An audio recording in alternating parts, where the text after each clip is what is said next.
Hi guys, எங்களுடைய போகி morning எப்படி போச்சுன்னு பார்த்துடலாமா? ஸோ நைட்டே வந்து எல்லாம் எடுத்து வச்சுட்டோம், என்னெல்லாம் நெருப்பில் போடணும் அப்படின்னு சொல்லிட்டு. அதை மார்னிங் எடுத்துகிட்டு வந்து வெளியே போட்டு கொளுத்திட்டு இருந்தோம். நடுவில் என் அக்கா ஒரு லெக்கினை பார்த்து இது என் புது லெக்கின்னு சொல்லிட்டு இருந்தா. ஓப்பன் பண்ணி பார்த்தா ஃபுல்லாக கிழிஞ்சிருந்தது. அப்படியே கோலம் போடுறதுக்காக சைடில் இந்த கலர் கோலம் மாவெல்லாம் மிக்ஸ் பண்ணி வச்சுட்டு இருந்தேன். இந்த பசங்கள்லாம் ஏர்லி 3 மணிக்கெலாம் எழும்பி இப்படி சுற்றுறது ஒரு வழக்கமாகவே வச்சுக்கிட்டு இருக்காங்க. நல்லா மோளம் அடிச்சுட்டு எங்கள் ஏரியாவே ஒரு ரவுண்ட் அடிச்சுட்டு வருவாங்க.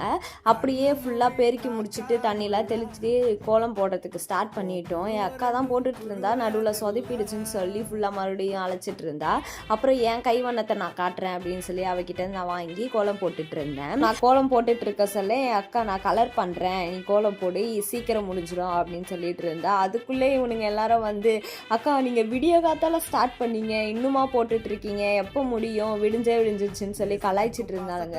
ஸோ அவள் கலர் கோலமாவு போட்டுட்டு இருந்தேன். நான் மறுபடியும் அதுக்கு அவுட்லைன்லாம் கொடுத்துட்டு இருந்தேன்.